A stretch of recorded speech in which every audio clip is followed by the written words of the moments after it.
جاوید احمد غامدی صاحب ہندوؤں کے ڈر سے وہاں بیٹھے ہوئے، لیکن وہاں دیکھ لیں وہ بیٹھے ہوئے ہیں، اب امریکہ چلے گئے ہیں تو وہاں ان کو سکون ہے. اپنی بات ٹھیک ہے، علمی اختلاف کوئی رکھ سکتا ہے وہ اپنی جگہ، لیکن یہاں پہ لوگ علمی اختلاف نہیں رہنے دیتے. مجھے خود غامدی صاحب بتانے لگے کہ میں تو 5 وقت نماز پڑھتا تھا مسجد میں، ماڈل ٹاؤن میں جب رہتے تھے. تو ایک دن کہتے ہیں ایک مسجد کے بزرگ نے مجھے سائڈ پہ جا کے کہا، اور کہا بڑے اخلاص کے ساتھ کہ دیکھیں آپ کی مطلب اللہ کے ساتھ کمٹمنٹ اپنی جگہ، لیکن آپ اپنی جان کے تو دشمن ہیں، ہمارے پہ مہربانی فرمائیں، یہاں پہ بم پھٹا تو ہم آپ کے ساتھ خام خواہ شہید ہو جائیں گے، تو آپ گھر میں نماز پڑھا کریں. کیونکہ ان دنوں وہ یہ ضرب عضب اور رد الفساد نہیں ہوا تھا نا، تو اس لیے جو نان اسٹیٹ ایکٹر ہیں نا وہ بڑے عروج پہ تھے، اور غامدی صاحب ان کے خلاف کھڑے ہوئے تھے. ٹھیک ہے، مولوی تو ظاہر آپ کو پتہ ہے سپورٹر تھے، اور کسی زمانے میں ہمارے وہ ریاستی ادارے بھی ان کے سپورٹر تھے. وہ جب پھر ان اداروں کو فٹ ہوئے وہ بندے، ہم تو اس وقت بھی کہتے تھے یہ تمہارے گاٹے فٹ ہو جائیں گے، اپنی جو ہے نا یہ ڈاکٹرن بدلو، اپنا نیریٹو بدلو. اب شکر ہے کہ ان کو سمجھ آئی، لیکن بہت بعد میں سمجھ آئی، جب ہمارے کتنے فوجی جوان شہید ہوئے، آج تک کتنے لوگ شہید ہو رہے ہیں، اب جا کے یہ سکون ہوا ہے کافی حد تک. تو وہ غامدی صاحب کہتے ہیں مجھے وہ کہنے لگے بڑے اخلاص کے ساتھ کہ بھی آپ گھر ہی نماز پڑھا کریں. تو کہتے ہیں اس دن میں نے پھر فرسٹ ٹائم یہ سوچا کہ میں نے کبھی سوچا بھی نہیں تھا میں نے ملک چھوڑ کے جانا ہے. تو یہاں تو لوگ کہہ دیتے ہیں ملک چھوڑ کے کیوں چلے گئے. جناب آپ کی تو جرت نہیں ہے کہ آپ ایک عالم دین ممبر پہ جھوٹ بول رہا ہو یا غلط حدیثیں بیان کر رہا ہو جو حدیثیں ہو ہی نہ، اور جھوٹے واقعات بیان کر رہا ہو، آپ جمعے کے خطبے کے بعد اس سے سوال بھی نہیں پوچھ سکتے. اپنی تو آپ کی جرت یہ ہے، اور لوگوں کو مشورے دیتے ہیں جی چوک کے رکھو کام. وہ مولوی جو آپ کو حضرت عمر رضی اللہ تعالیٰ عنہ کا یہ واقعہ سناتا ہے نا کہ انہوں نے کرتا سلوا لیا تھا تو ان کے سلمان فارسی کھڑے ہوئے اور کہا کہ ہم تیرا خطبہ نہیں سنیں گے جب تک یہ پتہ نہ چلے تو نے کپڑے کیسے سلوائے ہیں، کیونکہ مال غنیمت سے ہر شخص کو ایک چادر ملی تھی، تو ایک چادر میں تو تیرا لباس نہیں بنتا، یہ تو نے کیسے سلوایا.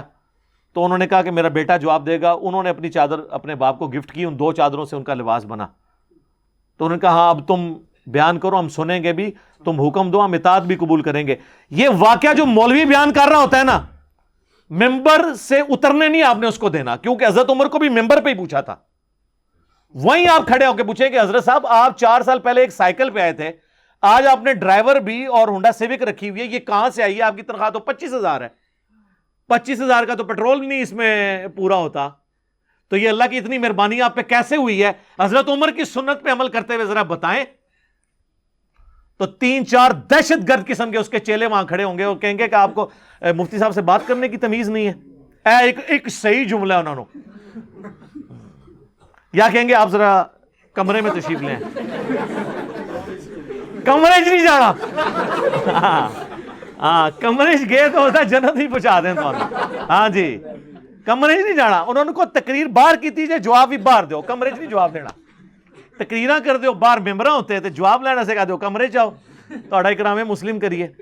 تو سب کہانی ہے، یہ نہیں آپ کے اکاؤنٹیبل ہو سکتے.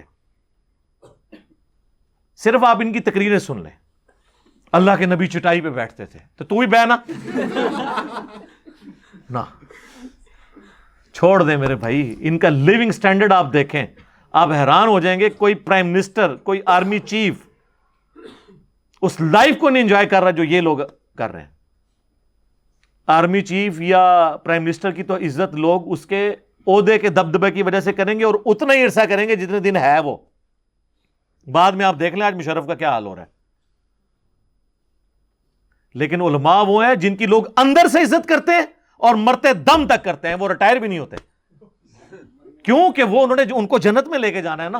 اتنی مت مار دی ہے یار انہوں نے. تو وہ بات کہاں سے کہاں چلی گی، چونکہ یہ آیت بہت کریٹیکل ہے. آیت نمبر 29 سورہ النساء کی، احترام جان اور احترام مال. یا ایھا الذین آمنوا لا تأکلوا اموالکم بینکم بالباطل، اے اہل ایمان مت مال ہڑپ کرو ایک دوسرے کا باطل طریقے سے.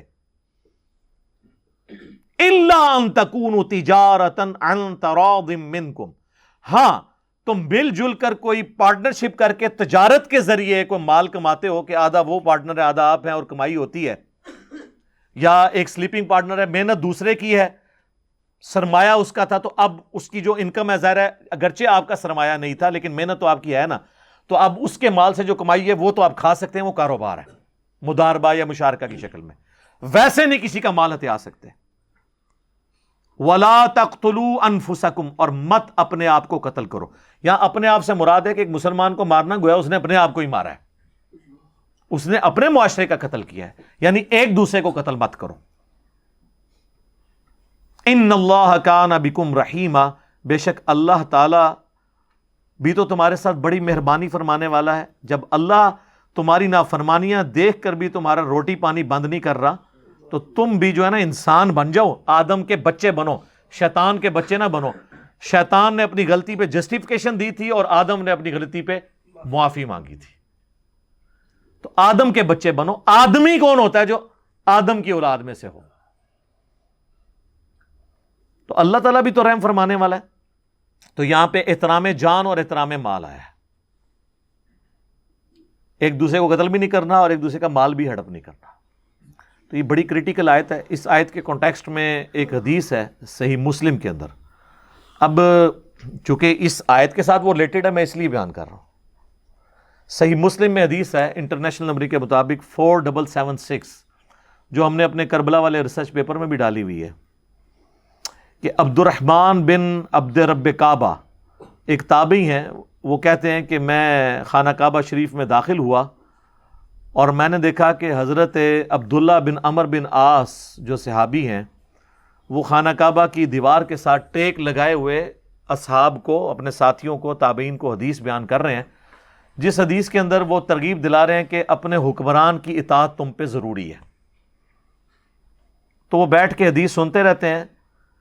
جب وہ حدیث بیان کر چکتے ہیں تو وہ تابعی عبد الرحمن جو ہے وہ حضرت عبداللہ بن عمر بن عاص سے کہتا ہے کہ یہ حدیث جو آپ نے یہاں بیان کی ہے کہ حکمران کی اطاعت کرنی ہے، کیا یہ حدیث آپ نے خود رسول اللہ سے سنی تھی صلی اللہ علیہ وآلہ وسلم؟ تو انہوں نے کہا ہاں، میری آنکھوں نے اللہ کے نبی صلی اللہ علیہ وآلہ وسلم کو دیکھا، میرے کانوں نے آپ سے یہ بات خود سنی اور میرے دل نے اسے یاد رکھا۔ اچھا، تو وہ کہتا ہے کہ آپ تو ہمیں یہ کہہ رہے ہیں کہ حکمران کی اطاعت کرو ہر حال میں، جبکہ آپ کے چچا کا لڑکا معاویہ ابن ابی سفیان جو اس وقت کے حاکم ہیں، ہمارے امیر ہیں، وہ تو ہمیں حکم دیتے ہیں کہ ہم ایک دوسرے کو ناحق قتل کریں اور ایک دوسرے کا مال حرام طریقے سے ہڑپ کریں۔ اور اللہ قرآن میں کہتا ہے، یہی آیت پھر انہوں نے پڑھی، لا تأکلوا اموالکم بینکم بالباطل الا ان تکونوا تجارۃ عن تراض منکم ولا تقتلوا انفسکم۔ اب ہم اللہ کی بات مانیں یا اپنے حاکم معاویہ ابن ابی سفیان کی بات مانیں؟ آپ ذرا لیول دیکھیں، یہاں تو مفتی کے سامنے کوئی حدیث بیان کرے نا تو وہ کتے کی طرح پڑھتا ہے آگے سے، یہاں ایک تابعی صحابی کو آیت سنا رہا ہے کہ سر جو آپ یہ بات کر رہے ہیں قرآن تو یہ کہتا ہے، ہم کدھر جائیں؟ فرق دیکھا؟ قرآن اسی کہتے ہیں کتابوں کو مانے، اس نے بابے کو نہیں مانا، اس نے کتاب کا حوالہ پیش کیا ہے اپنے سے بہت بڑے بابے کو، یعنی میں رسپیکٹ کے طور پہ یہ لفظ استعمال کر رہا ہوں۔ انہوں نے بھی آگے سے نہیں کہا تم توہین کر رہے ہو، تو وہ خاموش ہو گئے، اپنا سر جھکا لیا۔ تھوڑی دیر خاموشی کے بعد اب سوال ہی بڑا ڈاڑا تھا، ایک تو حکمران کی بات کی اور کہا کہ وہ آپ کا کزن بھی لگتا ہے، پھر انہوں نے سر اٹھایا، انہوں نے کہا کہ معاویہ کی اطاعت کرو ان کاموں میں جس میں اللہ کے حکم کے اندر اندر وہ حکم دے، اور جس میں وہ تمہیں اللہ کی نافرمانی کا کہے تم اس کی نافرمانی کرو۔ یہی ایٹیچیوڈ ایک مسلمان کا ہونا چاہیے، اور یہ صحابہ کا ایٹیچیوڈ تھا۔ بخاری اور مسلم دونوں میں حدیث ہے کہ نبی علیہ السلام نے ایک انصاری صحابی کو ایک لشکر کا امیر بنا کر بھیجا، اور اس حدیث کے راوی مولا علی ہیں رضی اللہ تعالیٰ عنہ۔ تو راستے میں اس امیر کو غصہ آ گیا، غصہ آیا تو اس نے ایک لکڑیوں کا بہت بڑا الاؤ جلایا، بہت بڑا لکڑیوں کا آپ سمجھ لیں گٹھا جمع کر کے اس کو آگ لگائی، اور اس نے کہا کہ دیکھو نبی علیہ السلام نے مجھے تمہارا امیر بنایا اور امیر کی اطاعت واجب ہے۔ بخاری مسلم میں حدیث ہے نا کہ جس نے میرے بنائے ہوئے امیر کی اطاعت کی اس نے میری اطاعت کی، اور جس نے میری اطاعت کی اس نے اللہ کی اطاعت کی، اور جس نے میرے بنائے ہوئے امیر کی نافرمانی کی اس نے میری نافرمانی کی، اور جس نے میری نافرمانی کی اس نے اللہ کی نافرمانی کی۔ تو اس نے کہا کہ میں تمہارا امیر ہوں اور میں تمہیں حکم دیتا ہوں کہ تم اس آگ میں چھلانگ لگاؤ. یعنی غصہ ٹھنڈا کرنا سی, انہوں نے وہ آگے سٹ رہے. اب وہ تو جناب آگے کو مقلد تو نہیں تھے نا سر, وہ یہ تو نہیں کہتے تھے کہ مفتی صاحب نے فرما دیا لاؤ چھال. انہوں نے کہا کہ بڑا پیارا جملہ بولا, انہوں نے کہا ہم تو آگ سے بچنے کے لیے ہی رسول اللہ کے دین کو قبول کیا تھا ہم نے, اور تم ہمیں آگ میں پھینک رہے ہو. ہائے ہائے ہائے. آج کوئی یہاں تو لوگ پیروں کے کہنے پہ بچے ذبح کرتے ہیں. چلے بچے ذبح کرنا تو آپ کو یعنی ایک دم لگتا ہے کہ بہت بڑا جرم ہے. اس سے بڑا جرم یہ ہے کہ پیروں کے, بزرگوں کے, مفتیاء کے, علماء کے کہنے کے اوپر لوگ سنت کے مطابق نماز پڑھنے سے ڈر جاتے ہیں, رسول اللہ کا طریقہ چھوڑ دیتے ہیں, لیکن وہ ہمیں نظر نہیں آتا. بچہ مر جائے تو نظر آ جاتا ہے. انہوں نے آپ کا ایمان بھی قتل کیا ہوا ہے, وہ ایمان ہم قتل کروا لیتے ہیں. وہ ٹھیک ہے جی, وہ جانے انشاءاللہ تعالیٰ وہ سنبھال لیں گے. وہ کی تو سامن گے تو ہم نال ہی لے کے جان گے جتنے انہوں نے آپ جانا ہے. ٹھیک ہے نا جی. تو خیر اسی دوران وہ آگ ٹھنڈی ہو گئی اور اس صحابی کا غصہ بھی ٹھنڈا ہو گیا. حدیث کے الفاظ ہیں کہ اس صحابی کا غصہ بھی ٹھنڈا ہو گیا, اور جیسے ہی وہ سفر سے واپس آئے نا, انہوں نے سیدھا رسول اللہ کو شکایت کی کہ جی آپ کے امیر نے ہمارے ساتھ یہ کیا ہے. نبی علیہ السلام نے فرمایا اگر تم لوگ اپنے امیر کے کہنے پر اس آگ میں چھلانگ لگا دیتے تو جہنم کی آگ میں جا کے نکلتے سیدھے. اس سے یہ بات پتہ چلی کہ امیر, مفتی, بزرگ اگر کوئی صحابی بھی ہو اور وہ قرآن و سنت کے خلاف چلنے کا آپ کو کہے تو آپ نے نہیں ماننا. یہ ہے اس میں سے میسج. آپ نے اس کو یہی کہنا ہے کہ کتاب و سنت کو میں نے فالو کرنا ہے. اور اس حدیث کے آخر میں الفاظ ہیں, نبی علیہ السلام نے فرمایا کہ اللہ کی اطاعت کے اندر ہی کسی کی اطاعت کی جا سکتی ہے, اللہ کی نافرمانی میں مخلوق کی اطاعت جائز نہیں ہے. یہ سورہ لقمان میں بھی آیا نا, اللہ تعالیٰ نے فرمایا کہ اگر تیرے ماں باپ بھی تجھے کہیں نا کہ تو میرے ساتھ شریک ٹھہرا تو تو نے ان کا حکم نہیں مانا. حالانکہ ماں باپ کا درجہ اس کائنات میں اللہ رسول کے بعد سب سے بڑھ کر ہے کسی ایک انسان کے لیے حقوق کے اعتبار سے, لیکن وہاں کے وہاں نہیں. ایک اور حدیث ہے بخاری اور مسلم میں کہ مخلوق کی اطاعت معروف میں ہے, منکر میں نہیں ہے. بھلائی کے کاموں میں ہے, برائی کے کاموں میں نہیں ہے. اور یہاں پہ لوگ جو ہے نا وہ ان کو قرآن و سنت سے کوئی بات بتا بھی دیں, وہ کہتے ہیں نہیں انہوں نے فرما دیا.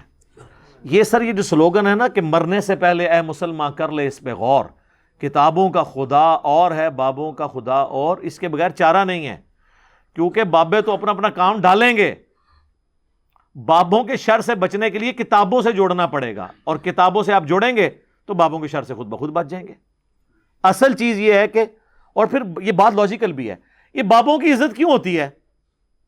اس لیے کہ یہ کتاب اللہ اور سنت پہ چلنے والے ہیں, اور اگر آپ کو بھی یہ چلنے سے روکیں تو پھر لا نہیں لینا چاہیے تھا بجائے ان کی عزت کرنے کے. عزت کی بنیاد ہی یہی تھی نا. عزت کی بنیاد کیا تھی کہ یہ جی قرآن پہ اور حدیث پہ چلتے ہیں, اور جو یہ کہ قرآن حدیث ڈائریکٹ نہ پڑھو گمراہ ہو جاؤ گے, پھر اس کے ساتھ کیا کرنا چاہیے؟ اکرام مسلم اس کا کرنا چاہیے نا. تو یہ جناب بڑا تلخ معاملہ ہے, لیکن میں نے اس کو اس لیے اس حوالے سے ایڈریس کیا تاکہ آپ کو یہ معاملات سمجھ آ جائیں کہ اطاعت امیر کی اس وقت تک ہے جب تک کتاب و سنت کے دائرے کے اندر ہے. اللہ تعالیٰ سے دعا ہے جو حق بات میں نے کہی اللہ تعالیٰ ہمارے دلوں میں راسخ فرمائے. اگر جذبات میں میرے منہ سے کوئی غلط بات نکل گئی تو اللہ تعالیٰ ہمارے دلوں سے معاف کر دے. ہمیں کتاب و سنت کی تعلیمات پر عمل کر کے دوسرے بھائیوں تک پہنچانے کی توفیق عطا فرمائے. سبحانک اللہم و بحمدک اشہد ان لا الہ الا انت استغفرک و اتوب الیک وما علینا الا البلاغ المبین. جزاکم اللہ خیرا.